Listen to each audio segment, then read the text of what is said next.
What happens when justice is delayed, not just in a courtroom, but in the burial of the dead? When a grieving son is forced to fight not only for truth, but for the final resting place of his own family? The murders were brutal, but in the days and weeks that followed, something equally painful unfolded. A second battle, fought not with weapons, but with legal filings, bitter family conflict, and deafening silence from authorities. In this final episode, we ask, where does the search for justice stand today, and who will be held accountable not just for the crime, but for everything that followed?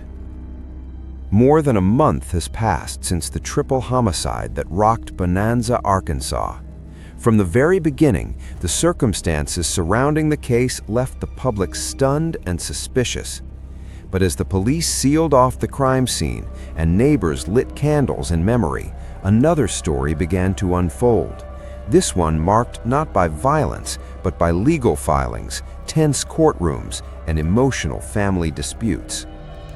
Charity's son, John Powell, found himself fighting a legal aftermath that seemed to favor the very man his mother had tried to leave. Because the divorce hadn't been technically finalized before her death, Randall's attorney successfully filed to dismiss the proceedings. This legal maneuver restored Randall's status as her widower and gave him renewed control over her estate.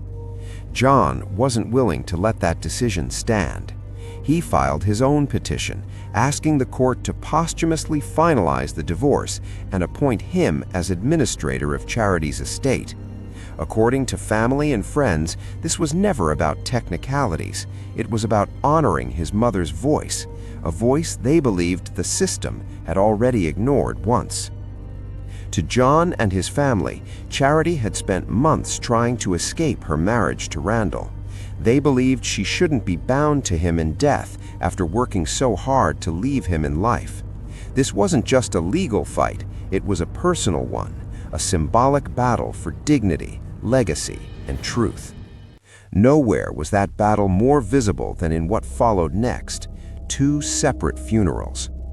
Because Randall was legally Charity's husband, he had the right to oversee the burial of the twins. The court, however, awarded Charity's remains to John. The result was a split that no grieving family should ever endure. John later said, painfully, "I wanted them all laid to rest side by side.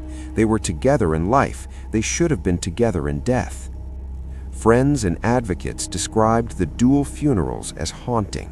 On one side, a service filled with Charity's relatives, remembering her courage. On the other, a ceremony managed by Randall, a man still under intense public scrutiny, but legally in control. To the Beallis family, this wasn't just about logistics, it was symbolic. Once again, they felt Charity's voice was being silenced. Once again, her wishes were being ignored. The decision to nullify the divorce sparked backlash, especially from domestic violence advocates. One group issued a statement calling the outcome exactly the kind of legal failure that puts victims in danger even after death. It wasn't just about one case, it was about a pattern, a system. To her supporters, this wasn't just a legal outcome, it was another silencing of a woman who had already spent months begging to be heard. To many, it felt like the system had failed Charity all over again. And while these courtroom battles unfolded, the most critical question remained unanswered. Who killed Charity and the twins? 1 month later, no arrests have been made, no suspects have been officially named, and for Charity's family, the silence is growing louder. At vigils, John Powell and other relatives have spoken out, pleading for answers. In one heartbreaking interview, John admitted he was watching his back, that he still feared for his safety. The implication was chilling. If the person who did this was still out there, the threat might not be over. Meanwhile, signs suggest the investigation is far from dormant. State and federal agencies have joined the case. Search warrants have been issued. Even the Secret Service has reportedly offered assistance. Authorities have indicated that no stone is leaving unturned.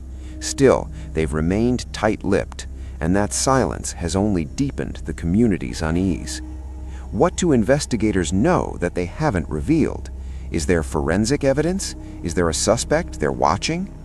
Legal analysts have pointed out how rare this type of crime is: a mother and 2 children killed in their own home with no immediate suspect or arrest.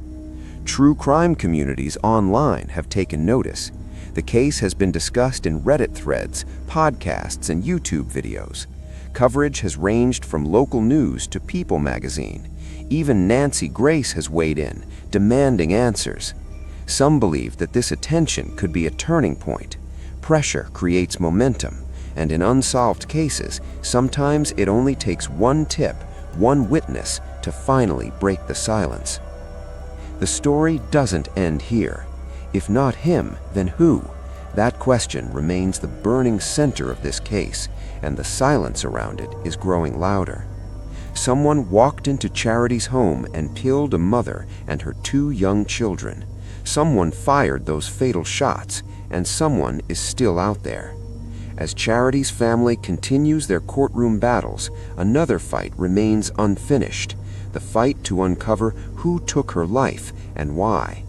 The grief didn't end at the crime scene, and the injustice didn't stop at the courthouse.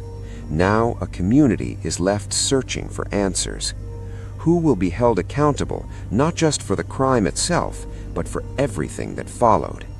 In our next update, we'll follow any major developments in the case, but for now, the question remains: who would do this, and why? Stay with us, because what comes next only adds more weight to the story and more pressure for answers.